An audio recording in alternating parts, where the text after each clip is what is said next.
Olá, alunos e alunos, bem-vindos a mais uma aula de História. Eu sou a professora Isabelle e na aula de hoje nós vamos estudar um pouco sobre os principais pensadores do pan-americanismo. Vamos lá? Vamos começar, né? Simão Bolívar e o sonho da grande nação hispano-americana. Vamos entender o que é o pan-americanismo primeiro. Doutrina segundo a qual os povos europeus que fundaram estados no Novo Mundo devem ser excluídos de toda a soberania territorial na América. 2. Doutrina que preconiza a manutenção de um vínculo político-econômico entre todos os países da América. 3. Doutrina política imperialista que defende a hegemonia dos Estados Unidos da América do Norte sobre os restantes das nações americanas. Esse pan-americanismo, ele é desenvolvido ali, pensado pelo Simão Bolívar, né? Que lá, quando a gente estuda a independência das Américas, diferente, né, do outro grande, né, libertador da América, que é o San Martín, que pensa cada nação independente, né, nascendo como um país, uma nação própria, o Simão Bolívar, ele pensa, né, a América independente como uma grande confederação de estados americanos, né? Ele pensa a América como uma grande América, né? E aí, desse pensamento do Simão Bolívar, surge o pan-americanismo. O pan-americanismo foi uma tentativa de unificar todos os territórios da América Espanhola, formando uma superpotência. Ela foi idealizada lá em 1826 pelo crioulo, né, venezuelano Simão Bolívar, depois de ter lutado junto com o governador da província de Mendonça, né, o San Martín, contra o domínio e a exploração espanhola, e de ter feito, né, independente vários territórios aí da América. Pela oposição, porém, essa tentativa de unificação, ela fracassou, né, pela oposição da Inglaterra e dos Estados Unidos, né, pois eles eram contra a formação de uma nova superpotência, já que ela poderia ser, né, uma nova concorrência para eles. E como eu falei para vocês também, né, o San Martín também discordava dessa ideia, né, ele pretendia que cada nação, né, nascesse independente entre si. Os pensadores, né, das Américas, né, quem foram os principais pensadores aí dessas independências, desse processo aí de independência das Américas? A gente tem o José de San Martín, né, que realizou a independência das Províncias Unidas do Rio da Prata, né, que foi liderada por ele, né, e proclamada lá em Tucumã, em 9 de julho de 1816, e consolidou também a independência do Chile em 1818.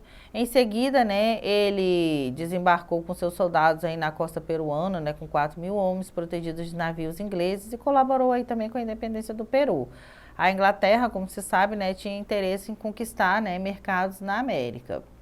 O San Martín, né, além de um libertador, é uma pessoa que pensa, né, um crioulo, né, fazia parte aí da elite nascida aqui nas colônias espanholas, e ele pensava, né, uma América independente, uma América soberana, que respeitasse, né, as especificidades de cada nação, de cada povo, de cada território.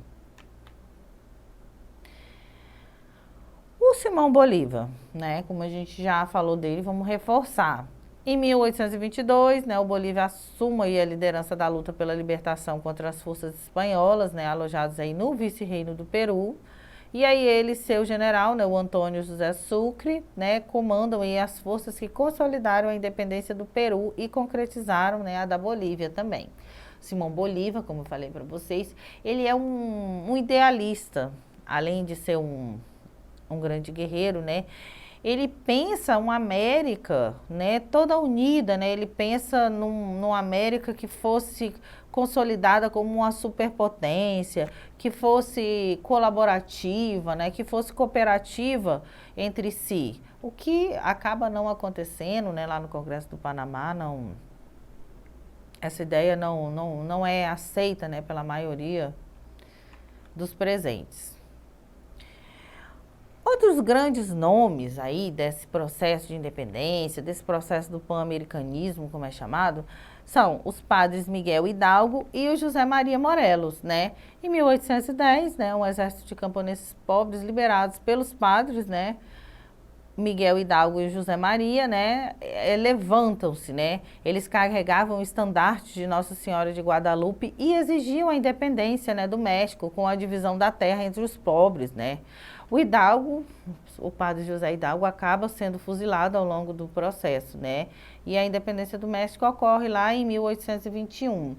Essa centelha aí plantada, né, pelo padre Hidalgo e pelo José Maria, ela vive ali firme, né, lá no México, né, o México tem aí uma herança, né, que se conserva, né, revolucionária, a gente tem aí o movimento zapatista, né, o Exército de Libertação Nacional, sempre essa chama acesa. É importante dizer que nesse processo, né, nesse processo tanto de tomada de decisão, quanto de protagonismo da independência das Américas, como nesse processo de pensar essas independências, né, um grupo se destaca, que são os chamados crioulos. A maioria, né, dos brancos pertencia à elite crioula, ou seja, era composta, né, de descendentes de espanhóis, nascidos na América. Embora eles fossem a maioria, né, eles estavam ali impedidos de ascender socialmente, né, esse é um dos motivos que leva a essa revolta, essa tomada aí de decisão, né, os chapetones, que são os nascidos na Espanha, estavam sempre ocupando, né, os cargos de maior destaque, mas, né, isso coloca os crioulos diretamente aí no protagonismo, né, dessa independência das Américas. Durante os processos revolucionários, né, a gente percebe que eles estavam à frente de quase todos os movimentos independentistas, né, com exceção do Haiti, né, que é a antiga colônia lá de São Domingos, né, onde os negros escravizados, né, que foram liberados pelo Toussaint Louverture, realizaram esse processo de independência contra os franceses e ali uma parte dos espanhóis. No mais, né, em toda o resto da América, né, esse é um processo que ele é conduzido e ele é protagonizado pelos crioulos, né, que são essas elites locais. Então vamos lá, vamos exercitar um pouco do que nós aprendemos na aula de hoje. Quem eram os crioulos na sociedade colonial espanhola e qual foi a importância do seu grupo nas mudanças ocorridas na América do Sul? Então vamos lá, vamos pensar um pouquinho e construir aqui a nossa resposta. Os crioulos, né, eram descendentes de espanhóis que eram nascidos aqui nas Américas.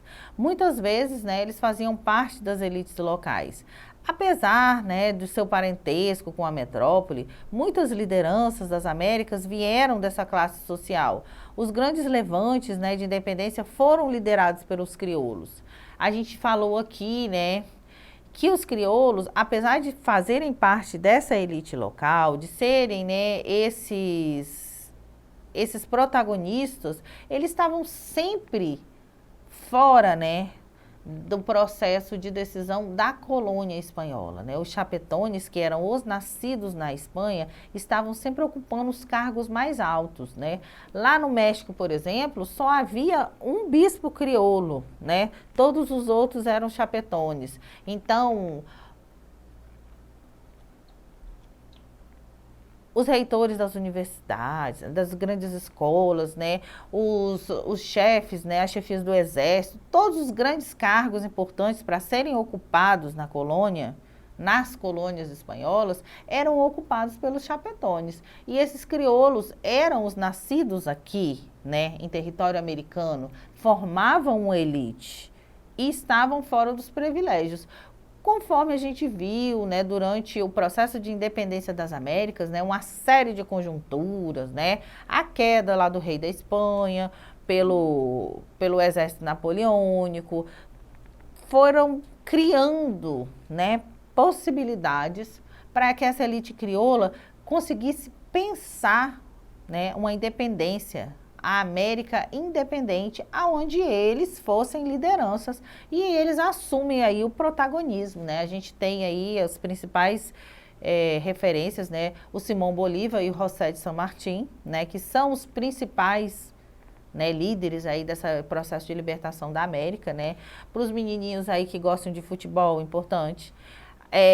uma curiosidade para vocês. Aquela Copa de Futebol que tem aqui na América, né, que todo mundo gosta de assistir, com os times aí melhores, né, chamado Libertadores da América, tem esse nome, inclusive, dado, né, em homenagem a esses Libertadores da América, né, o Simão Bolívar e o José de San Martín. Vamos lá, vamos responder mais uma questão. Quais foram os dois nomes mais importantes entre os Libertadores da América do Sul? Vamos lá, eu vou dar um tempinho para vocês pensarem, mas a resposta é fácil, né? A gente tem falado deles aqui a aula toda. Os dois principais nomes, né, são o José de San Martín e, né, o Simão Bolívar. Vamos colocar aí a resposta para vocês verem, né? São os nomes mais importantes, né? Eles acabam convergindo, né, em alguns momentos aí nesse processo de libertação da América, lutam algumas batalhas juntos, né, geralmente, né, o Simão Bolívar, né, que liberta ali a Bolívia, o Peru, o San Martín, né, o Chile, né, e eles convergem nesse objetivo revolucionário e libertador. Mas, né, é importante destacar que havia ali, né, as diferenças, as divergências entre o pensamento, né, do San Martín e do Simão Bolívar. Eu falei lá no começo da aula, vamos reforçar aí na cabeça de vocês. O Simão Bolívar pretendia formar uma América toda unida, né, uma confederação, né, de todas essas colônias independentes que se tornasse uma grande América, né, uma grande confraternização, uma grande confraria ali, uma grande América cooperativa, né, que se tornasse uma superpotência. O San Martín pensava um rumo diferente, né, e a ideia que acabou prevalecendo aqui, né, durante o processo de consolidação da independência, né, da formação dos Estados Latino-Americanos, foi a do San Martín, aonde cada colônia, né, se tornou uma nação independente, né, cada colônia se tornou um país, né. Hoje a gente tem aí dividido, né, nos nossos irmãos aí, o Chile, a Argentina, o Uruguai, o Paraguai, a Bolívia, né, e etc. Cada colônia acabou virando um estado. Esses dois nomes, né, são os nomes mais importantes da independência da América. A gente sempre lembrou aqui, né, tanto do Toussaint lá na independência do Haiti, né, o levante de escravizados, né, o padre José Hidalgo e o José Maria, né, lá na independência do México, mas os nomes que prevalecem sempre aí para a história é o José Martí e o Simão Bolívar. Então, meninos e meninas, por hoje é só. Para ter acesso a esse e demais conteúdos, acesse a plataforma Eduque. Até a próxima aula. Tchau, tchau!